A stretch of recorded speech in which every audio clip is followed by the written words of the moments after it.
బాగున్నారా? రాత్రి నాకు భలే కల వచ్చిందండి. మన ఇద్దరికి పెళ్లి అయిపోయిందంట. తమాషాగా ఉంది. నాకు కూడా అదే కల వచ్చింది. కాకపోతే శోభన మాత్రం సల్మాన్ అంత జరిగింది. నాకు ఈ జన్మలో పెళ్లి అవుతులేండి. నే కాదంటే ఏమైంది? సిటీలో ఎంతమంది అమ్మాయిలు ఉన్నారుగా. నీలాంటి బిలో యావరేజ్ ఫేస్ గా నా ఫేస్ నచ్చలేదంటే ఇంకెవరికి మాత్రం నచ్చదు. పూర్వ జన్మలో నా ఫేస్ గోడ అనుకుంటా పిడకలు కొట్టినట్టు కొడుతున్నారు. జగన్ ఎక్కడికి తీసుకెళ్ళి కొడతావా? ఏమైందిరా?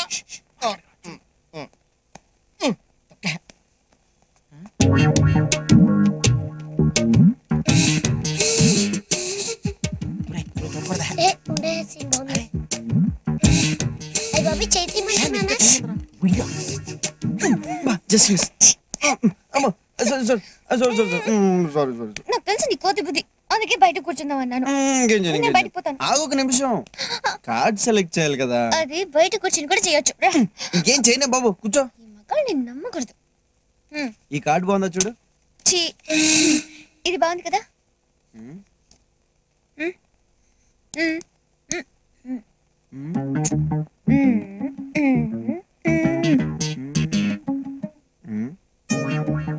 తీసే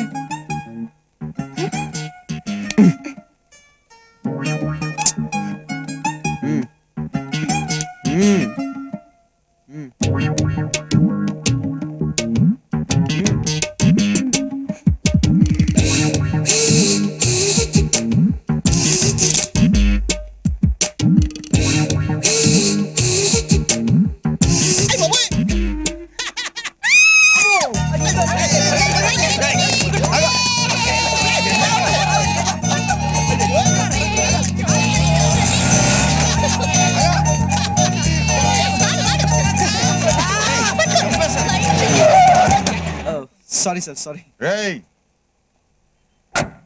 వెంకట్ అంటే నువ్వేనా? అవును సార్. ఏంటి? నడో జీపేకో. ఎందుకు సార్? స్టేషన్కి పద చెప్తాను. ఒక్క నిమిషం, నేనేం తప్పు చేశాను సార్? నువ్వు తీవ్రవాదులు మందు పాత్రలు తయారు చేయడానికి డైనమైట్లు సప్లై చేస్తున్నవాట కదా. నేనా? డైనమైట్లా? ఏంటి సార్, ఏం మాట్లాడుతున్నారు? నేను శక్తి ట్రాన్స్పోర్ట్ కంపెనీలో సూపర్వైజర్ గా పనిచేస్తున్నాను. నీ పేరు మీ ఓనరే చెప్పాడు. ఒప్పేసుకో అబ్బాయి, నేను ఒప్పేసుకున్నాను. పోలీసులతో ఎందుకు కొడతారు అనవసరంగా.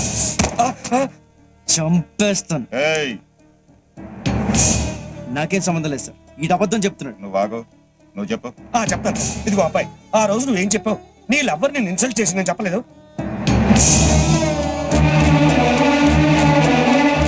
ఏదో ఉద్యోగం చేసి ₹4 సంపాదించాలని చెప్పలేదు. నా వ్యాపారం గురించి పూర్తి వివరాలు నీకు చెప్పలేదు. నెలకి ₹10,000 జీతం కూడా ఇస్తానంటే అదే కదా ఇప్పుడు చెప్పింది.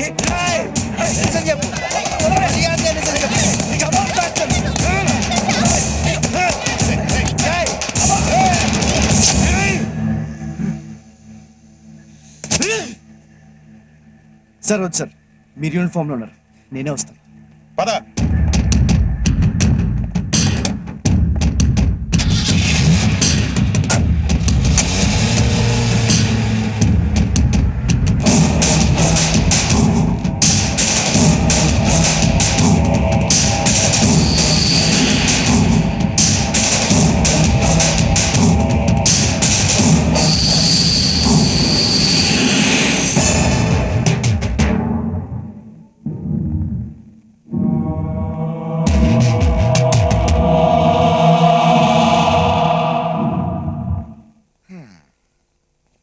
నువ్వేం బాధపడకమ్మా, అల్లుడు గారికి ఏం కాదు. ఏదో నా మీద కోపంతో నేను చూపించిన ఉద్యోగం చేయడానికి పౌరుషం అడ్డొచ్చింది. ఈగో, పెద్ద ఈగో. ఈ దిక్కుమాలిన ఉద్యోగంలో చేరాడు, ఇరుక్కున్నాడు. మగాడన్న తర్వాత అంత మాత్రం ఉన్నాలే. అయినా ఎలా? సర్లే, నాకు తప్పదుగా, ఎలాగైనా బయటకు తీసుకొస్తా. కానీ ఎలా ఎలా ఎవరి కాళ్ళు పట్టుకోవాలి? డైరెక్ట్ గా హోమ్ మినిస్టర్ గారితో మాట్లాడతానమ్మా, అదే కరెక్ట్. చిన్న చిన్న ఇన్ఫ్లుయెన్స్లు పనికి రావు. టెర్రరిస్ట్ కేసు కదా, 6 years to 7 years లోపలికి వేస్తారండి. హలో, హోమ్ మినిస్టర్ గారండి? హోమ్ మినిస్టర్ గారినే మాట్లాడుతున్నాను, చెప్పండి. నేనండి, కోలా రంగరావుని. అవునండి. ఏం లేదండి, మావాడే అల్లుడే ఒక చిన్న ప్రాబ్లంలో ఇరుక్కున్నాడండి. అదేం పెద్ద ప్రాబ్లం కాదు, తప్పకుండా విడిపిస్తాను. మినిస్టర్ గారిని కదా. ఓకే అండి.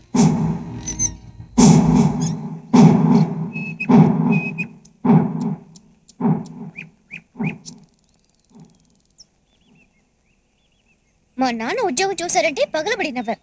ఏమైంది? ఇప్పుడు ఇద్దరు నవ్వుల పాలయ్యాం. ఒక మనిషికి ఇంత ఈగో ఉండకూడదు వెంకట్. నీకు తిక్క.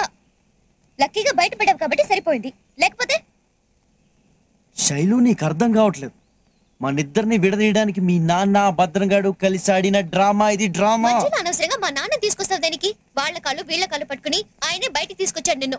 లేదంటే నీ మీద పెట్టిన కేసుకి 5 ఏళ్ళు జైల్లో ఉండేవాడివి. విడగొట్టాలనుకుంటే నేను అసలు బయటికి ఎందుకు తీసుకొస్తాడు? ఎందుకంటే నువ్వు ఇలా పిచ్చిదానిలాగా నన్ను తప్పు పట్టాలని. వాళ్ళ సంగతి నాకు అనవసరం. నేను తప్పు చేసానని నువ్వు నమ్ముతున్నావా? ఓకే వదిలే, అయ్యిందేదో అయిపోయింది. శైలు, నేను తప్పు చేశానంటే నువ్వు నమ్ముతున్నావా?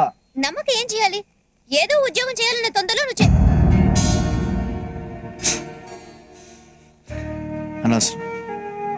ఇంక నీతో మాట్లాడు ప్రయోజనం లేదు. నువ్వు మీ నాన్న మాయలో పడ్డావు. అందుకే ఆయన నమ్ముతున్నావు, నన్ను నమ్మలేకపోతున్నావు. నమ్మకం లేని చోట ప్రేమ ఉండదు.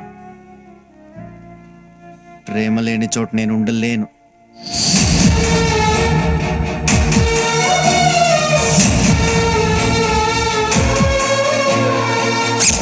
మరీ ఇంత చిన్న విషయానికి నువ్వు ఊరు వదిలిపెట్టేసి వైజాగ్ బాబాయ్ దగ్గరకు వెళ్ళడం ఏంటో నాకు అర్థం కావడం లేదు. మొగుడు పెళ్ళాలైనా లవర్స్ అయినా మాట మాట అనుకోకుండా ఉండర్రా. నీకు ఇది చిన్న విషయం కావచ్చు, నాకు చాలా పెద్ద విషయం. అలాగని తెంచేసుకుంటావా? ఆ పిల్ల కోపం తగ్గిన తర్వాత నచ్చ చెప్పాలి. ఏంటి నచ్చ చెప్పేది? అదేనా చిన్న పిల్ల? ఆ మాత్రం తెలీదా? మరీ మొండిగా మాట్లాడుతా. అక్క, కాళ్ళు పట్టుకుని బతిమాలాల్సిన అవసరం నాకు లేదు. నేను కావాలనుకుంటే తను నా దగ్గరికి వస్తుంది. ఏంటి బిడ్డ, ఇప్పుడు ఏమైనాదని మాట మాట అనుకున్నారు అంతే కదా. అయినా అతను పరేషాల్లో అతను ఉంటే నువ్వు ఇలా కోపంగా మాట్లాడచ్చా? తప్పు కదూ. చూడు బిడ్డ, గొడవలు పెంచుకుంటే పెరుగుతాయి, తుంచుకుంటే తరిగిపోతాయి. ఇంత కష్టపడి ఇద్దరిని ఎడగొడితే ఈ ముసలిది కొంప ముంచేటట్టుందే.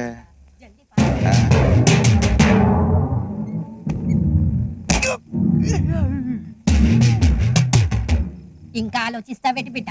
శైలు, ఇక్కడ నా తల్లి అల్లుడు ఊరికి వెళ్ళిపోతున్నాడమ్మా. అయ్యో రక్తం అండి. నువ్వు ఉంటావా కొంప మునుగుతుంటే? దెబ్బలే తగిలింది నాన్న. వెంకట్ ఊరికి వెళ్ళిపోతున్నాడమ్మా. అదే అల్లుడు కోపంలో. ఏమైంది నాన్న? ఏం లేదమ్మా, అల్లుడు ఊరికి వెళ్ళిపోతున్నాడని ఆపుదామని వెళ్ళాను. చాలా కోపంలో ఉన్నాడు. ఎంతమంది మనల్ని శివాలెత్తిపోతున్నాడు. సరే, ఆఖరికి ఆడపిల్ల తండ్రిని కదా అని అన్ని చంపుకుని కాళ్ళ మీద పడ్డాను. ముసలోడని కూడా చూడకుండా కాళ్ళతో తనితే గాడ తగిలి పగిలిపోయిందమ్మా. సరేలే, పగిలితే పగిలింది. ఒంటి మీద దెబ్బ 4 రోజులు పోద్ది. కానీ ఇక్కడ నా కూతురి మనసు మీద కొట్టాడమ్మా దెబ్బ.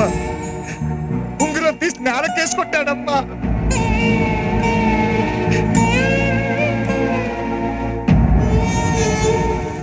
ఈ వర్షం మీద ఒట్టేసి మరీ చెప్తున్నాను, నా మనసులో నేను నా వేలికి ఉంగరాన్ని ఎప్పటికీ ఇలాగే ఉంచుకుంటాను. నువ్వు నాకు మాట ఇవ్వాలి. ఎప్పుడు వర్షం పడినా ఇలాగే నన్ను హత్తుకోవాలి.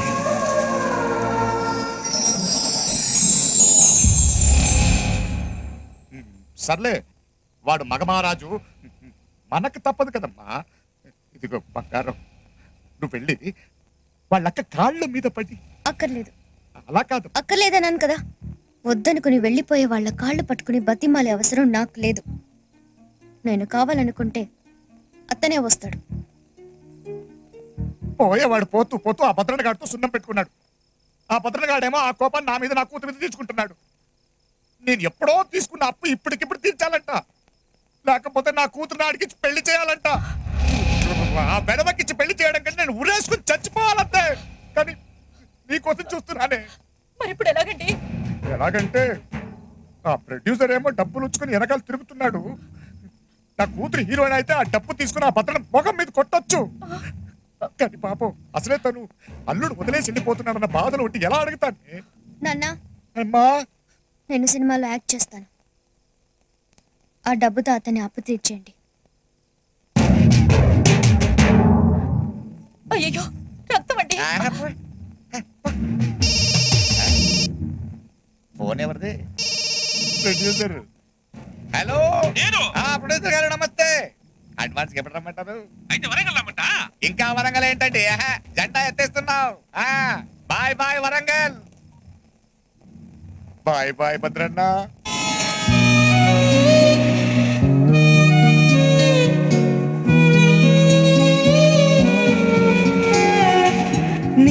ముల్లై నన్ను గిల్లి వెళ్ళిపోకే మల్లెవాన జంటనల్లే అందమల్లే ఇది నా మనసు ఉండిపోవే వెండివాన తేనెల చినుకులు చవి చూపించి కన్నుల దాహం ఇంకా పెంచి కమ్మని కలవేమో అనిపించి ఈ వర్షం సాక్షిగా మనిద్దరం ఒకటైపోయాం. నువ్వు వస్తానంటే నేను తంటానా నువ్వు వస్తానంటే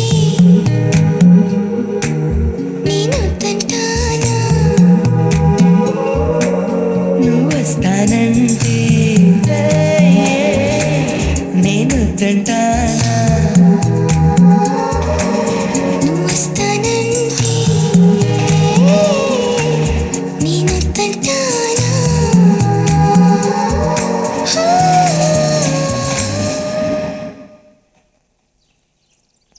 సంజారా వేసుకో. చెప్పరా మేము తిన్నదానికి బిల్లు కట్టామని. ఎప్పుడు ఇంత ముందు లోపల నీకు డబ్బులు ఇచ్చా కదరా? ఎక్కడ? నీకు 300 టిప్పు కూడా ఇచ్చాం కదరా. ఎవరికండి?